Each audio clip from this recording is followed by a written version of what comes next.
நீங்க இண்டிவிஜுவல் ஸ்டாக்ஸா வாங்குறீங்க அப்படின்னீங்கன்னா நீங்க என்னதான் ப்ராப்பரா அனலைஸ் பண்ணாலும் macro environment, for example interest rate ஜாஸ்தி ஆயிடுச்சு. இப்போ இன்ட்ரெஸ்ட் ரேட் ஜாஸ்தி ஆனதுனால என்ன ஆகுதுன்னா இந்த பேங்கிங் செக்டர் ஸ்டாக்ஸ்லாம் அடி வாங்குது. இப்போ இந்த மாதிரிலாம் அடி வாங்கிச்சுன்னா நான் என்ன சொல்லுவேன்னா நீங்க ஒரு 2 to 3 வருஷம் வந்து அதை ஹோல்ட் பண்ணக்கூடிய கெப்பாசிட்டி இருக்கணும். அவசரப்பட்டு வித்துறக்கூடாது. நாளைக்கு ஒரு சமயம் இன்ஃப்ளேஷன் ஜாஸ்தி ஆகி ஆர்பிஐ வந்து என்ன பண்றாங்கன்னாக்க இந்த ரெப்போ ரேட் அப்படின்னு சொல்லுவோம், அந்த மாதிரி ரேட்லாம் வந்து அவங்க இன்க்ரீஸ் பண்ணிக்கிட்டே போனாங்க அப்படின்னு சொன்னீங்கன்னாக்க பேங்கிங் செக்டர் கண்டிப்பாக கீழே விழும். ஒரு ஸ்டாக் வந்து எப்போ மொமெண்டம் ஸ்டாக் ஆகும் அப்படின்னு கேட்டீங்கன்னாக்க எய்தர் ஒரு நியூஸ் வந்து வரப்போகுது, அந்த நியூஸ்னால அதுக்கு ஒரு இம்பாக்ட் இருக்கு, இல்லைன்னா ஒரு கவர்மெண்ட் பாலிசி வந்து சேஞ்ச் ஆக போகுது அப்படின்னு சொன்னீங்கன்னாக்க அந்த பர்டிகுலர் ஸ்டாக் வந்து ஒரு மொமெண்டம் ஸ்டாக் ஆகக்கூடிய வாய்ப்புகள் ஜாஸ்தி இருக்கு. ஸோ அதனால நீங்க ஒரு செக்டர் இன்வெஸ்டிங் போனா கூட 30 வருஷத்துக்கு நினைச்சு போக கூடாது, அடுத்த 2 வருஷம் 3 வருஷத்துல போற மாதிரி போகணும். இந்த டைம்ல அதாவது நம்ம பண்றது வந்து இது 2024 இந்த ரெக்கார்டிங் பண்றோம். இந்த ஒரு டைம் பீரியட்ல எப்படி எது நல்லா இருக்கும் அப்படின்னு என்ன கேட்டீங்கன்னாக்க என்னுடைய அனாலிசிஸ்ல நான் என்ன சொல்வேன்னா கட்டுமானத்தின் வலிமை, கட்டிடங்களின் பாதுகாப்பு, ஸ்ரீ துர்கா டிஎம்டி கம்பிகள். வணக்கம் சார். வணக்கம் கௌதம் சார். நான் வந்து இப்போ தான் ஏர்ன் பண்ண ஸ்டார்ட் பண்ணியிருக்கேன் அப்படின்னா என்கிட்ட ஒரு அமௌண்ட், குறிப்பிட்ட அமௌண்ட் நான் சேவிங்ஸில் வச்சுருக்கேன். இப்போ வந்து எனக்கு இந்த அமௌண்ட்டை வந்து நான் ரிஸ்க் ஃப்ரீ இன்வெஸ்ட்மெண்ட்டில் பண்ணணும் அப்படின்னா என்ன மாதிரி ஆப்ஷன்ஸில் நான் இன்வெஸ்ட் பண்ணலாம் சார்? சரி, இது ஃபஸ்ட்டு கேட்கறதுக்கு முன்னாடி ஒரு 2-3 பேக்ரவுண்ட் நம்ம வந்து தெரிஞ்சுக்கணும். இன்வெஸ்டரை பற்றி தெரிஞ்சுக்கணும். இன்வெஸ்டரோட ஏஜ் குரூப் என்ன அப்படிங்கிறது தெரிஞ்சுக்கலாம். நம்மளை பார்க்குறவங்க, நம்ம சேனல் பார்க்குறவங்க 25லேருந்து 30, 30லேருந்து 35, 35லேருந்து 40 இந்த வயசில் பார்க்குறாங்க அப்படின்னு சொன்னீங்கன்னா இது ஒரு இம்பார்ட்டண்ட்டான பாயிண்ட். இன்னொரு ரொம்ப இம்பார்ட்டண்ட்டான பாயிண்ட் அப்படின்னு கேட்டிங்கனாக்கா இந்த பணம் உங்களுக்கு எப்போ தேவை அப்படிங்கிறது ரொம்ப ரொம்ப இம்பார்ட்டன்ட். இன்னைக்கு போட்டுட்டு அடுத்த வருஷமே எடுத்துருவாங்களா, இன்னைக்கு போட்டுட்டு 10 வருஷம் கழிச்சு எடுப்பாங்களா? இப்போ இந்த 25லேருந்து 30 நம்ம பார்க்குறாங்க, ஆனால் அவங்களுக்கு பண தேவை, அதாவது இந்த தேவை வந்து 50 வருஷம் கழிச்சு தான் வருது அப்படின்னு சொன்னால் இந்த லோ ரிஸ்க் இல்லைன்னா ஜீரோ ரிஸ்க்கு வேற மாதிரி நம்ம சொல்யூஷன் கொடுக்கலாம்.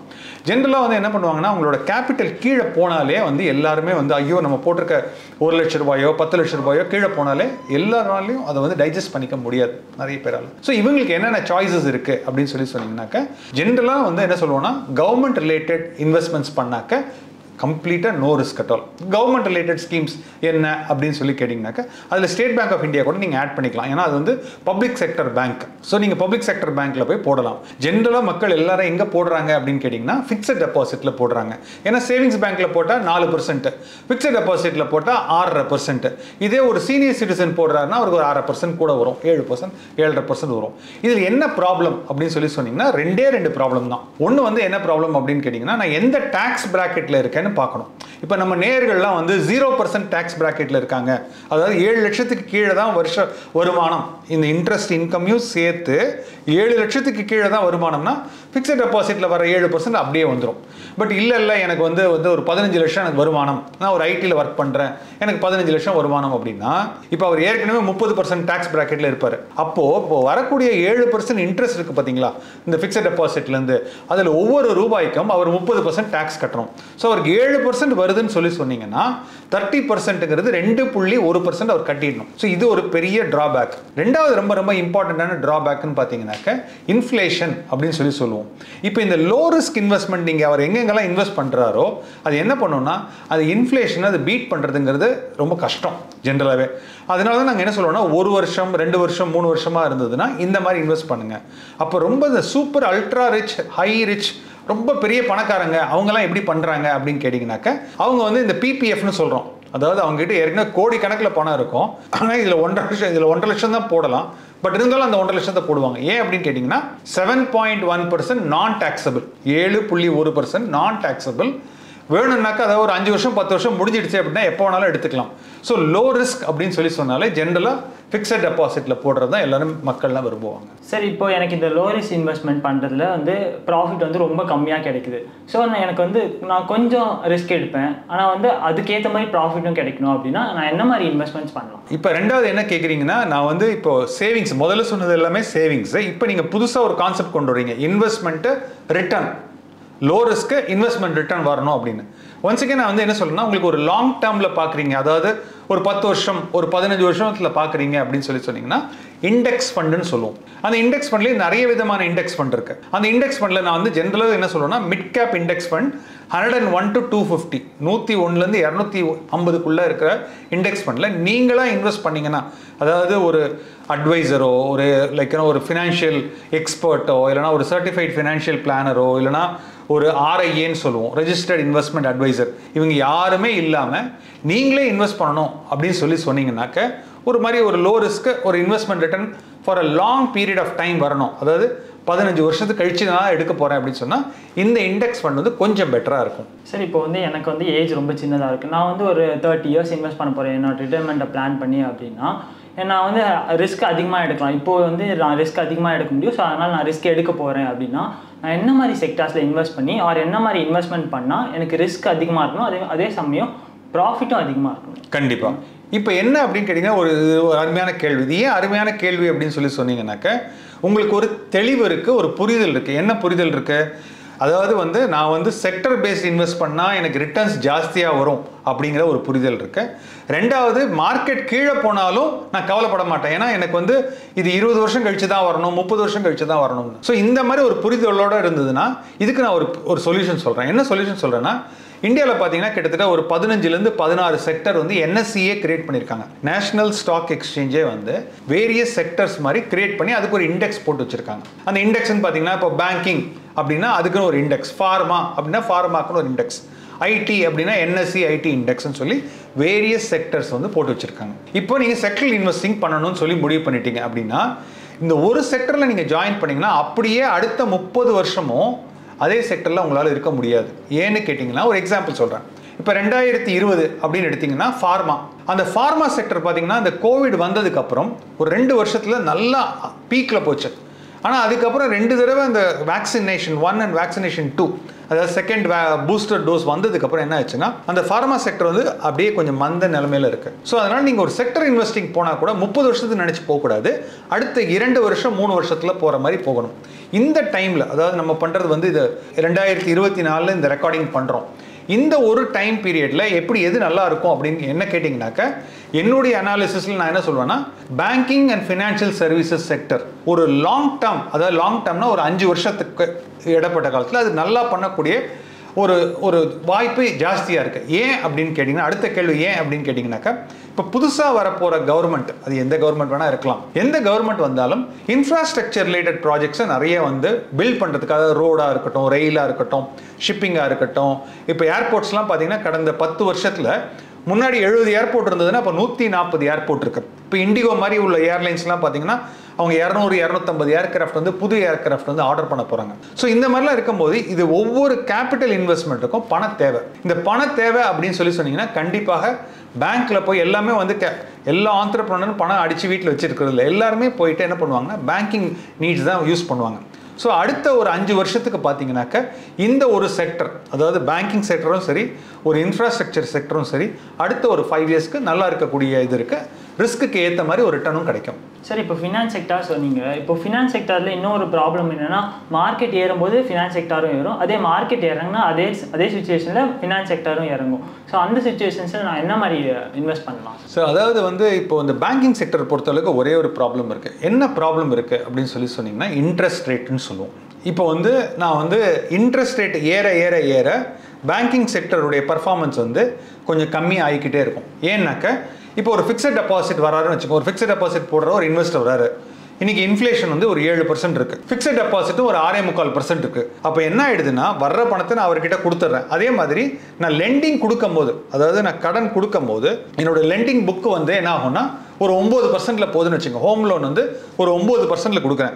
அப்போ எனக்கு வந்து நெட் இன்ட்ரெஸ்ட் மார்ஜின், NIMன்னு சொல்லுவோம், எல்லா எக்ஸ்பென்ஸும் போனால் நெட் இன்ட்ரெஸ்ட் மார்ஜின், அந்த மார்ஜின் வந்து பார்த்தீங்கன்னா இப்போ கம்மியாகிக்கிட்டே போகுது. நாளைக்கு ஒரு சமயம் இன்ஃப்ளேஷன் ஜாஸ்தியாகி ஆர்பிஐ வந்து என்ன பண்ணுறாங்கன்னாக்கா இந்த ரெப்போ ரேட் அப்படின்னு சொல்லுவோம், அந்த மாதிரி ரேட்லாம் வந்து அவங்க இன்க்ரீஸ் பண்ணிக்கிட்டே போனாங்க அப்படின்னு சொன்னீங்கன்னாக்கா பேங்கிங் செக்டர் கண்டிப்பாக கீழே விழும். அதனால தான் செக்டர் நீங்கள் முதல்ல சொல்லும் போது என்ன சொன்னீங்க, நான் வந்து ஒரு ஹை ரிஸ்க் எடுக்கிறேன், கீழே விழுந்தாலும் பரவாயில்ல அப்படின்னு சொன்னதுனால நான் வந்து என்ன சொல்கிறேன்னா ஒரு 5 இயர் பீரியடில் ஒரு சேஞ்ச் வரதுக்கான வாய்ப்புகள் இருக்குது. சரி, இப்போ என்னோட போர்ட்ஃபோலியோவில் நான் லோ ரிஸ்க் ஸ்டாக்ஸ் எது, ஹை ரிஸ்க் ஸ்டாக்ஸ் எது அப்படின்னு நான் பிரித்து பார்க்கணும்னா என்ன மாதிரி பிரித்து பார்க்கலாம், எப்படி பிரித்து பார்க்கலாம் சார்? இதுக்கு வந்து ஒரு சின்ன டூல் இருக்குது. ஜென்ரலாக வந்து நம்மளோட இன்வெஸ்டர்ஸ்க்கு 2 ஆப்ஷன் இருக்குது. ஒரு ஆப்ஷன் வந்து என்னென்னா டைரக்ட் ஈக்விட்டி இன்வெஸ்டிங்னு சொல்லுவோம். டைரக்ட் ஈக்விட்டி இன்வெஸ்டிங்னா அவங்க ஜீரோதா மாதிரி ஒரு பிளாட்ஃபார்மில் அவங்களே ஒரு அக்கௌண்ட் ஓப்பன் பண்ணிடுறாங்க. இல்லைனா சோழமண்டலம் செக்யூரிட்டிஸ் அந்த மாதிரி ஏதோ ஒன்றுல ஓப்பன் பண்ணி அவங்களே ட்ரேடிங் பண்ணுறாங்க. ட்ரேடிங்னாக்க இன்னைக்கு ஐடிசி ஸ்டாக் வாங்குவாங்க, நாளைக்கு எஸ்பிஐ ஸ்டாக் வாங்குவாங்க, நாளைக்கு ஹெச்டிஎஃப்சி வாங்குவாங்க, இன்னைக்கு டிசிஎஸ் கூட வாங்கக்கூடிய வாய்ப்புகள் இருக்குது. அந்த மாதிரி வாங்குறது தான் இந்த மாதிரி ஒரு ஸ்டாக் போர்ட்ஃபோலியோ பில்ட் பண்ணிடுறாங்க. இப்போ இந்த ஸ்டாக் போர்ட்ஃபோலியோ அவங்க பில்ட் பண்ணுறாங்கன்னா ஒரு சம் பாயிண்ட் இன் டைமில் அவங்ககிட்ட ஒரு 25 ஸ்டாக் இருக்கலாம், இல்லைனா ஒரு 30 ஸ்டாக் கூட இருக்கலாம். இப்போ உங்களோட கேள்வி என்னன்னா, நான் வச்சிருக்கிற 30 ஸ்டாக்ல எது வந்து ஹை ரிஸ்க் ஸ்டாக், எது வந்து லோ ரிஸ்க் ஸ்டாக் அப்படின்னு சொல்லி கேட்குறீங்க. இதுக்கு வந்து ஒரு சின்ன ஒரு இது சொல்கிறேன். ஒன்று வந்து காரிலேஷன் சொல்லுவோம். காரிலேஷன் என்னன்னா, எப்படி இண்டெக்ஸ் மூவ் ஆகுதோ அதுக்கு தகுந்த மாதிரி நம்மளோட ஸ்டாக் ஒரு இண்டிவிஜுவல் ஸ்டாக் மேலே போதா கீழே போதா, இது வந்து காரிலேஷன் சொல்லுவோம். இன்னொரு கரெக்டான இது பார்த்தீங்கன்னா அது பேர் வந்து பீட்டா, BETA, பீட்டான்னு சொல்லுவோம். பீட்டா அப்படின்னா என்ன அர்த்தம்னா, சந்தை நிஃப்டி 50 வந்து மார்க்கெட் வந்து ஒரு 10% மேலே போகுது. நிஃப்டி 50 வந்து 10% மேலே போகுது. ஆனால் நீங்கள் வச்சிருக்கிற ஸ்டாக் வந்து 15% மேலே போகுது அப்படின்னாக்க உங்களுக்கு வந்து ஒரு பீட்டா வந்து இதோட ஹை பீட்டா ஸ்டாக் அப்படின்னு சொல்லலாம். ஏன்னா உங்களுக்கு எக்ஸ்ட்ரா வந்திருக்கு. அதே மாதிரி கீழே போகும்போது மார்க்கெட் வெறும் 5% தான் கீழே விழுந்திருக்கு, உங்களோடது வந்து அதே மாதிரி ஒரு 10% கீழே விழுந்திருக்குன்னா இதுவும் வந்து ஹை பீட்டா ஸ்டாக். ஸோ அப்படின்னா பீட்டா ஜாஸ்தியாக நீங்கள் அந்த ஸ்டாக்ஸ்லாம் ஹை ரிஸ்க் ஸ்டாக்ஸ்னு சொல்லுவோம். ஜென்ரலாக பார்த்தீங்கன்னா என்ன ஆகும் அப்படின்னு பார்த்தீங்கன்னா, எந்தெந்த ஸ்டாக்லலாம் வந்து எந்த விதமான ஒரு மூவ்மெண்ட்டும் இல்லாமல் அப்படியே ஒரு ஸ்டாக்னண்ட்டாக இருக்கோ அது வந்து லோ ரிஸ்க் ஸ்டாக்னு சொல்லுவோம். சார், இப்போ இருக்க 2K கிட்ஸ் கிட்ட எடுத்துக்கிட்டிங்கன்னா கேமிங் வந்து ரொம்ப பயங்கரமாக ப்ளே பண்ணுறாங்க. ஸோ அதை வச்சு நான் வந்து இப்போ கேமிங் செக்டர்ஸ் இன்னும் ஒரு 2 to 3 இயர்ஸில் வந்து நல்ல பூம் ஆகும் அப்படின்னு சொல்லிட்டு நான் கேமிங் செக்டரில் இருக்க ஸ்டாக்ஸ் வாங்கலாமா? ஸோ இல்லை அது வந்து ஹை ரிஸ்க்காக இருக்குமா? இப்போ வந்து கேமிங் செக்டர் பற்றி ஒரு சம்திங் வெரி பியூட்டிஃபுல்லி ஹேப்பன். என்ன ஆச்சு அப்படின்னு சொல்லிங்கனாக்கா, இந்த கோவிட் டைமில் தான், அந்த கோவிட் டைம் முடிச்ச உடனே என்ன பண்ணாங்கனாக்கா, ஒரு சில ஸ்டாக்ல வந்து அவங்க கிட்ட வந்து ஜிஎஸ்டி இம்பாக்ட் இல்லாமல் இருந்தது. அவங்க திடீர்னு ஓவர் நைட்டில், அது ரம்மி சர்க்கிளாக இருக்கட்டும் இல்லை டெல்டா கார்ப்பாக இருக்கட்டும் ஏதோ ஒன்றா இருக்கட்டும், அவங்க என்ன பண்ணாங்கன்னா ஜிஎஸ்டின்ற ஒரு கான்செப்டை அதை கொண்டு வந்தாங்க. ஒரு 18%, 28%, வாட் எவர் இஸ் ஜிஎஸ்டி அது கொண்டு வந்தாங்க. கொண்டு வந்தோம் என்ன ஆயிடுச்சுன்னா, ஓவர் நைட்டில் நான் ஒருத்தர் கேம் விளையாட வரேன்னு வச்சுக்கோங்க, நான் கேம் விளையாட வரதுக்காக ஒரு 1 லட்சம் ரூபா போடுறேன் அப்படின்னா, முன்னாடிலாம் 1 லட்சம் ரூபா போட்டால் 1 லட்சம் ரூபாய்க்கு அவரால் விளையாட முடியும். இன்னைக்கு அவர் 1 லட்சம் ரூபா போட்டார்னா அவரால் 1 லட்சத்துக்கு விளையாட முடியாது. ஏன்னா அந்த ஜிஎஸ்டி போக மிச்சம் இருக்கிற அமௌண்ட் தான் விளையாட முடியும். ஸோ ஆனால் இன்னைக்கு வந்து அது ஒரு ஹேபிட் மாதிரி ஆயிடுச்சு. என்ன மாதிரி ஹேபிட் ஆயிடுச்சுன்னா, நான் இன்னைக்கு விளையாட போறேன், இன்னைக்கு எனக்கு விளையாடாமல் இருந்ததுன்னா எனக்கு அது வேற எல்லாமே இப்போ என்ன பண்ணிடுறாங்கன்னா கடன் வாங்கி வேற விளையாட ஆரம்பிச்சிடறாங்க. இப்போ அவங்களுக்கு கடன் கிடைக்கலன்னா அது கடன் கொடுக்கறதுக்குனே ஒரு பிளாட்ஃபார்ம்லாம் வர ஆரம்பிச்சிடுச்சு. ஸோ இந்த மாதிரியான ஒரு டைம்ல இருக்கையில கேமிங் செக்டருங்கிறது very very high risk, very very high return. ஆனால் இப்போ என்னன்னு பார்த்தீங்கன்னாக்கா, இந்த மாதிரி ஒரு ஜிஎஸ்டி அந்த மாதிரி ஒரு வெல் ரெகுலேட் இப்போ வந்து என்ன சொல்றாங்கன்னா, ஒரு சில கவர்மெண்ட்லாம், இப்போ தமிழ்நாடு கவர்மெண்ட்டாக இருக்கட்டும், அவங்களாம் வந்து என்ன சொல்றாங்கன்னா அதை பேன் பண்ணுங்க அப்படிங்கிற மாதிரி சொல்றாங்க. ஒரு சில கேமிங் இது ஸ்டாக்ஸே நீங்கள் பேன் பண்ணுங்கன்னு சொல்லுவேன். அதனால நீங்கள் அதில் நிறைய போடாமல் இருக்கிறது, 2K கிட்ஸ் வந்து ஓவர் எக்ஸ்போஜர் எடுத்துக்காமல் இருக்கிறது நல்லதுன்னு சொல்லுவேன். சரி, இப்போ லோ ரிஸ்க் ஸ்டாக்ஸ் அப்படின்னு சொன்னால் மேக்ஸிமம் எல்லாரும் லார்ஜ் கேப்பை தான் செலக்ட் பண்ணுறாங்க. ஸோ அந்த சுச்சுவேஷனில் நான் வந்து லார்ஜ் கேப்பில் ஒரு ஸ்டாக்கை செலக்ட் பண்ணிட்டேன். பட் அந்த ஸ்டாக் வந்து பீக்கில் இருக்கும்போது நான் போய் வாங்கிட்டேன். அது எப்படி இப்போ ஹை ரிஸ்க் ஸ்டாக்காக ஆச்சு? ஏன்னா நான் அதோட ஃபண்டமெண்டல் பார்த்தேன், அது வந்து எந்த டைமில் வாங்கினா கரெக்டாக இருக்குன்னு பார்த்து தான் வாங்கினேன். ஸோ அது இன்னும் க்ரோ ஆகும்னு நினச்சி தான் வாங்குறேன். ஸோ அது எப்படி இப்போ ஹை ரிஸ்க் ஸ்டாக்காக ஆகும்? இப்போ நீங்கள் வந்து என்ன சொல்கிறீங்கன்னா, நான் இப்போ தான் ஸ்டாக் மார்க்கெட்டில் புதுசாக வந்திருக்கேன். நான் வந்து பார்க்கும்போது HDFC பேங்க் ரோடுக்கு ரோடு பார்க்குறேன், தெருவுக்கு தெரு பார்க்குறேன், நல்லா இதாக இருக்கு. நான் அந்த ஸ்டாக் வந்து கடந்த ஒரு 2 வருஷமாக கொஞ்சம் கொஞ்சமாக வாங்கிட்டு இருக்கேன். HDFC ஸ்டாக்கு ரொம்ப நல்ல ஸ்டாக்னு சொல்லி வாங்கிட்டே இருக்கேன். ஆனால் இப்போ நீங்கள் என்ன சொல்றீங்கன்னா, அதில் ரிட்டர்னே கிடையாது. சுத்தமாக அது லோ ரிஸ்க்னு சொல்லி தான் நான் வாங்கினேன். ஆனால் ரிட்டர்னே கிடையாது. அதனால இப்போ எனக்கு என்ன ஆயிடுச்சுன்னா, ரிட்டர்ன் வராதனால அது ஒரு ஹை ரிஸ்க் மாதிரி இருக்குன்னு நீங்கள் கேட்குறீங்க. இது எப்படின்னு கேட்டிங்கன்னா, இது ஒரு சைக்கிள் மாதிரி தான். ஏன்னா இந்த டைமில் வந்து என்ன ஆயிடுச்சுன்னா, ஒரு க்ரோத் ஓரியன்ட் ஸ்டாக்ஸ், ஒரு HDFCயாக இருக்கட்டும், இல்லைனா ஒரு ஹிந்துஸ்தான் யூனிலீவராக இருக்கட்டும், இந்த டைமில் வந்து அவங்க அந்த அளவுக்கு பார்ட்டிசிபேட் பண்ணல. ஃபார் எக்ஸாம்பிள் ரிலையன்ஸ் இண்டஸ்ட்ரீஸ் இந்த லாஸ்ட் 1 இயர் எடுத்துக்கலாமே. இந்த லாஸ்ட் 1 இயரில் எடுத்தீங்கன்னா ரிலையன்ஸ் இண்டஸ்ட்ரீஸ் வந்து வெறும் 17% தான் வந்து க்ரோ ஆயிருக்கு. ஆனால் இப்போ நிஃப்டி வந்து லாஸ்ட் 1 இயரில், அதாவது இன்னைக்கு ரெக்கார்ட் பண்ணுறதுல பார்த்தீங்கன்னா 24.55% வந்து ஒரு வருஷத்தில் நிஃப்டி 50 இண்டெக்ஸ் ஏறி இருக்கு. அதில் இருக்கிற 50 ஸ்டாக்கு இதே மாதிரி ஏறி இருக்கா அப்படின்னு கேட்டிங்கன்னா கண்டிப்பாக கிடையாது. ஃபார் எக்ஸாம்பிள் PSU ஸ்டாக்குன்னு சொல்லுவோம், பப்ளிக் செக்டர் அண்டர்டேக்கிங், கோல் இந்தியா அந்த மாதிரி உள்ள ஸ்டாக்ஸ்லாம் வந்து பார்த்தீங்கன்னா ரொம்ப அதிகமாக ஏறி இருக்கு. ஆனால் இதே வந்து ஒரு HDFC எடுத்தாலோ இல்லைனாக்கா வந்து நீங்கள் ஹிந்துஸ்தான் யூனிலிவர் மாதிரி எடுத்தீங்கன்னா சிங்கிள் டிஜிட் தான் ஏறி இருக்கு, 2% 3%. ஸோ அதனால நான் வந்து இன்வெஸ்டர் கிட்ட என்ன சொல்லுவேன்னா, நீங்கள் இண்டிவிஜுவல் ஸ்டாக்ஸாக வாங்குறீங்க அப்படின்னீங்கன்னா நீங்கள் என்னதான் ப்ராப்பராக அனலைஸ் பண்ணாலும் macro environment, for example interest rate ஜாஸ்தி ஆயிடுச்சு. இப்போ இன்ட்ரெஸ்ட் ரேட் ஜாஸ்தி ஆனதுனால என்ன ஆகுதுன்னா இந்த பேங்கிங் செக்டர் ஸ்டாக்ஸ்லாம் அடி வாங்குது. இப்போ இந்த மாதிரிலாம் அடி வாங்கிச்சுன்னா நான் என்ன சொல்லுவேன்னா, நீங்கள் ஒரு 2-3 வருஷம் வந்து அதை ஹோல்ட் பண்ணக்கூடிய கெப்பாசிட்டி இருக்கணும், அவசரப்பட்டு வித்துறக்கூடாது. சார் இப்போ வந்து நான் பர்டிகுலராக ஒரு ஸ்டாக்ல இன்வெஸ்ட் பண்ண போகிறேன். அந்த ஸ்டாக் வந்து லோ ரிஸ்கா ஹை ரிஸ்கா அப்படின்னு தெரிஞ்சுக்கணும்னா என்ன மாதிரி அனலைஸ் பண்ணலாம் சார்? கரெக்ட். ஃபர்ஸ்ட் வந்து ஸ்டெப் நம்பர் 1 வந்து அது லார்ஜ் கேப்பா, மிட் கேப்பா, ஸ்மால் கேப்பா, மைக்ரோ கேப்பா அப்படிங்கிறத முதல்ல தெரிஞ்சுக்குங்க. லிக்விடிட்டி ரிஸ்க்னு சொல்லுவோம். லிக்விடிட்டி ரிஸ்க்னா என்ன அர்த்தம் அப்படின்னீங்கன்னா, நான் ஒரு மைக்ரோ கேப் ஸ்டாக் தான் வாங்கிட்டேன். அந்த ஸ்டாக் வந்து ஒரு பென்னி ஸ்டாக்னு சொல்லலாம்னு வச்சுக்கலாம். ஒரு பென்னி ஸ்டாக்கை நான் வாங்கிட்டேன். என்கிட்ட 1000 ஸ்டாக்கு 3 ரூபாய்க்கு வாங்கிட்டேன். அது அப்புறமா என்னால் விற்கவே முடியாது. யாருமே பையர்ஸே கிடையாது. ஒன்லி எவ்ரிடே ஒன்லி செல்லர் மட்டும் தான் இருக்காங்க அப்படின்னா அது ஆட்டோமேட்டிக்காக ஹை ரிஸ்க். பட் இதே வந்து நான் ஒரு TCS வாங்குறேன், ஒரு நாளைக்கு ஒரு ஷேர் வாங்குறேன், இல்லைனா வந்து ஒரு ஃப்ராக்ஷனல் ஷேர் வாங்குறேன் அப்படின்னீங்கன்னா அதில் இந்த லிக்விடிட்டி ரிஸ்கே இருக்காது. ஏன்னா அது ஒரு லார்ஜ் கேப் ஸ்டாக்காக இருக்கிறதுனால அன்றைய தினத்துக்கு ஏதாவது லாஸோ ப்ராஃபிட்டோ உங்களால் விற்க முடியும். ஸோ அதனால் அந்த இதை வந்து பார்த்துக்குங்க. ஸோ நீங்கள் வந்து ஒரு ஸ்டாக் வாங்கும் போது நீங்கள் பார்க்கக்கூடிய ரிஸ்க் வந்து லிக்விடிட்டி ரிஸ்க் இருக்கா இல்லையா அப்படிங்கிறது பார்க்கணும். ரெண்டாவது வந்து என்னன்னாக்கா அந்த செக்டர் க்ரோ ஆகுமா க்ரோ ஆகாதா அப்படிங்கிற அளவுக்கு உங்களுக்கு வந்து ஒரு அனாலிசிஸ், பேசிக் அனாலிசிஸ் இருக்கணும். இது எப்படி பார்க்கலாம் அப்படின்னு சொன்னீங்கன்னா, நம்ம இதுக்கு முன்னாடி ஒரு வீடியோ போட்டிருந்தோம். அந்த வீடியோவில் பார்த்தீங்கன்னா ஒரு 5-6 பேராமீட்டர்ஸ் வந்து பேசியிருந்தோம்.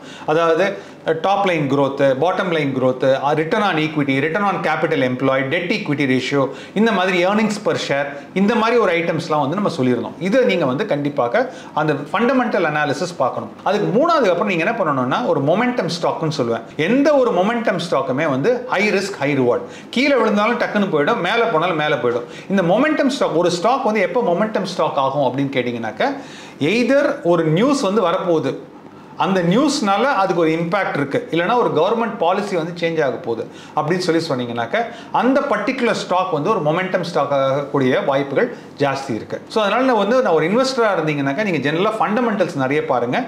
டெக்னிக்கலும் அதுக்காக பார்க்காம விட்டுறாதீங்க. டெக்னிக்கல்ஸும் பாருங்கள், ஃபண்டமெண்டலும் பார்க்கணும், டெக்னிக்கல்ஸும் பார்க்கணும். பார்த்துட்டு இந்த பேசிக் ஃபண்டமெண்டல் அனாலிசிஸில் என்ன பார்க்கணும் அப்படின்னு சொல்லி கொடுத்துருக்கேன். அதுக்கப்புறம் இந்த லிக்விடிட்டி ரிஸ்க்கையும் நீங்கள் பார்த்துக்குங்க. பார்த்துட்டு நீங்கள் வந்து எந்த ஸ்டாக் வந்து ஹை ரிஸ்கா இல்லை லோ ரிஸ்காங்கிறது நீங்கள் டிசைட் பண்ண முடியும். சார் இப்போ பென்னி ஸ்டாக் சொல்லியிருந்தீங்க. ஸோ பென்னி ஸ்டாக்ஸ் எல்லாமே ஹை ரிஸ்க் ஸ்டாக்ஸ் தானா? ஏன்னா அதில் வந்து நல்ல ப்ராஃபிட்டும் பார்க்குறாங்க, அதே சுச்சுவேஷனில் நிறைய லாஸும் சந்திக்கிறாங்க. ஸோ அதில் வந்து எப்படி நான் நல்ல ஸ்டாக்கை செலக்ட் பண்ணுறது? கண்டிப்பாக ஒரு சில பென்னி ஸ்டாக்லாம் வந்து மல்டி பேக்கர் ரிட்டர்ன்ஸும் சொல்கிறோம். ஒரே வருஷத்தில் வந்து 1300%, 1400% கொடுக்கக்கூடிய வாய்ப்புகள்லாம் இருக்குது. அதாவது இன்றைக்கி 100 ரூபா போட்டிங்கன்னா அது 1400 ரூபா ஆயிருக்கு, அந்த மாதிரி ஆயிருக்கு. அது எப்போ ஆகும் அப்படின்னு சொன்னீங்கன்னாக்கா, ஒரு புதுசாக ஒரு பையர் வராரு, ஒரு இன்வெஸ்டர் வராரு, இல்லை அவங்களுக்கு ஒரு கிளியரன்ஸ் கிடச்சிருக்கு, அதாவது கவர்மெண்ட் கிளியரன்ஸ்லாம் கிடச்சி அது இன்க்ரீஸ் ஆகுதுன்னா அந்த பென்னி ஸ்டாக்கினுடைய வேல்யூ கடை ஏற ஆரம்பிச்சிடும். நான் ஜென்ரலாக இன்வெஸ்டர்ஸ்க்குலாம் நான் என்ன அட்வைஸ் பண்ணுவேன் அப்படின்னு சொன்னீங்கன்னா, உங்ககிட்ட ஒரு 100 rupees இருக்குது அப்படின்னு சொன்னீங்கன்னாக்கா ஒரு 90% ஆஃப் யுவர் மணி வந்து ஒரு செக்யூர்டான இன்வெஸ்ட்மெண்ட்ல நீங்க இன்வெஸ்ட் பண்ணிடுங்க. இன்வெஸ்ட் பண்ணிட்டு மிச்சம் இருக்கிற ஒரு 5%ஓ 10%ஓ, மேக்ஸிமம் 5%ஓ 10%ஓ இந்த பென்னி ஸ்டாக் சைடுக்கு உள்ள வாங்க. ஆனா பென்னி ஸ்டாக் சைடுல உள்ள வரும்போது நீங்க வந்து கம்ப்ளீட்டா ரைட் டவுன் பண்ற அளவுக்கு நீங்க வந்து அந்த அளவுக்கு ஒரு மெச்சூரிட்டி இருக்கணும். 0% போனாலும் எனக்கு ப்ராப்ளம் இல்லை அப்படிங்கிற இடத்துல உள்ள வாங்க. அப்படி உள்ள வந்துட்டீங்கன்னா அந்த மென்டல் ஃப்ரேம்ல உள்ள அந்த ஒரு மைண்ட் செட்ல நீங்க உள்ள வந்துட்டீங்கன்னா அந்த 10ஐயும் கொண்டு போய் ஒரே ஸ்டாக்ல போடாதீங்க. அந்த 10 எடுத்து என்ன பண்ணுங்க, 10 டிஃபரண்ட் ஸ்டாக்ல போடுங்க. அப்போ என்ன ஆயிடும்னா, ஏதாவது அந்த 10 ஸ்டாக்ல ஒரு ஸ்டாக் வந்து உங்களுக்கு ஒரு மல்டி பேக்கர் ரிட்டர்ன் கொடுக்கக்கூடிய வாய்ப்புகள் இருக்கு. அந்த மல்டி பேக்கர் வாய்ப்பு வரும்போது என்ன ஆயிடுது, அப்போ அங்க போட்ட ஒரு 10 ரூபாய் வந்து 140 ரூபாய் ஆகும்போது நீங்க மற்ற 9 ரூபாய் லாஸ் ஆனாலும் நீங்க கவலைப்பட வேண்டாம். ஆனால் இதுதான் வந்து நான் வந்து பென்னி ஸ்டாக் சொல்லுவேன். ஆனால் என்ன பொறுத்தளவுக்கு நீங்கள் பென்னி ஸ்டாக்கை அவாய்ட் பண்ணுறது நல்லதுன்னு சொல்லுவேன். ஸ்டாக்ஸில் இருக்க ரிஸ்க்கை பற்றி நிறைய இன்ஃபர்மேஷன் இன்றைக்கி எங்கள் கூட ஷேர் பண்ணிக்கிட்டீங்க சார். இன்றைக்கி நிகழ்ச்சிக்கு வந்தமைக்கு நன்றி. ரொம்ப நன்றி கௌதம். தேங்க்யூ. மீண்டும் மற்றொரு நிகழ்ச்சியில் சந்திப்போம். நன்றி. இந்த வீடியோ உங்களுக்கு பிடிச்சிருந்தா லைக் பண்ணுங்க, ஷேர் பண்ணுங்க, கமெண்ட் பண்ணுங்க. மறக்காம பெல் பட்டனை கிளிக் பண்ணிட்டு சப்ஸ்கிரைப் பண்ணிடுங்க.